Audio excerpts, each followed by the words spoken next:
Hello. Hello Adnan. बोलो रमा। कैसे हो अदनान? मैं ठीक हूँ। अदनान, मेरा ख्याल था कि तुम अपने शॉक ऑफ माइंड से बाहर आ चुके होगे। देखो अदनान, सब दोस्त तुम्हारे लिए कितना परेशान है।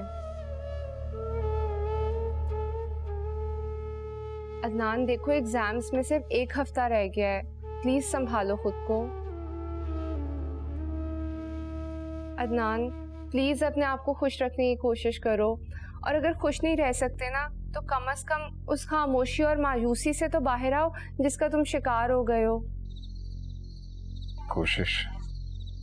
अदनान, तुम अकेले नहीं हो, कितने लोग हैं जो तुम्हारा ख्याल रखते हैं, तुमसे मोहब्बत करते हैं। जासिम, तानिया, मिशा, रामिस सब तुम्हारे लिए कितना परेशान है, और मैं भी। मैं जानता हूँ, मैं जानता हूँ। प्लीज अदनान, प्लीज खुद को संभालो। अच्छा मुझे ये बताओ, तुमने कुछ पढ़ा? नहीं, वो एक्चुअली कितने बड़े चीटर हो तुम। तुमने हम सबसे प्रॉमिस किया था कि तुम आज कोशिश करोगे पढ़ने की।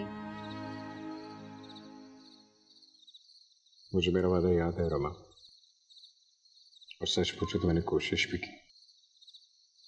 तुम जानती हो, मैं जब भी किताबों की तरफ देखता हूँ मेरे बाबा का चेहरा मेरी आंखों के सामने आ जाए। उन्हीं की ख्वाहिश थी कि मैं पढ़ लिख के बहुत बड़ा आदमी बनूं।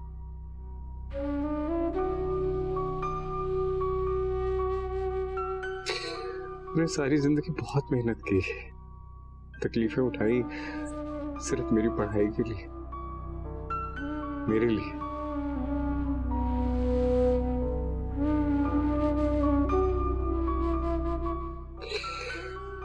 लेकिन अब जब जब मेरे बाबा ही नहीं है इस दुनिया में, मैं किसके लिए पढ़ूं? किसके लिए पढ़ लिख कर बड़ा आदमी बनूं? किसके लिए जिऊं?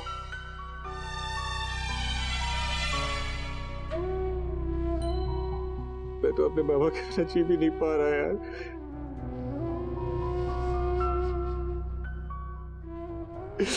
रोज रात को ये सोच कर सोता हूँ कि सुबह उठूंगा तो शायद मामा दरवाजा नॉक करेंगे और पापा आ जाएंगे और मुझे गले से लगा लेंगे और मुझे बताएंगे कि मैं अकेला नहीं हूँ, मेरे पापा मेरे साथ में क्यों नहीं आते।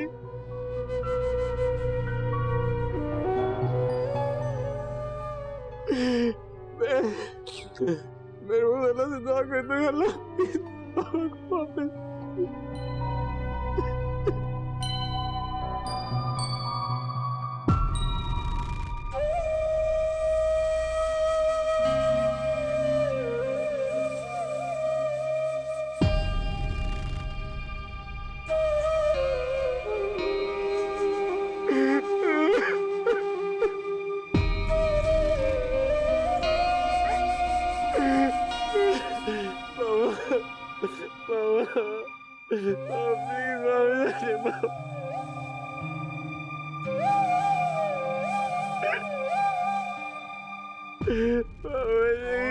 नहीं रह सकता आगे बगैर मामा, मैं नहीं रह सकता।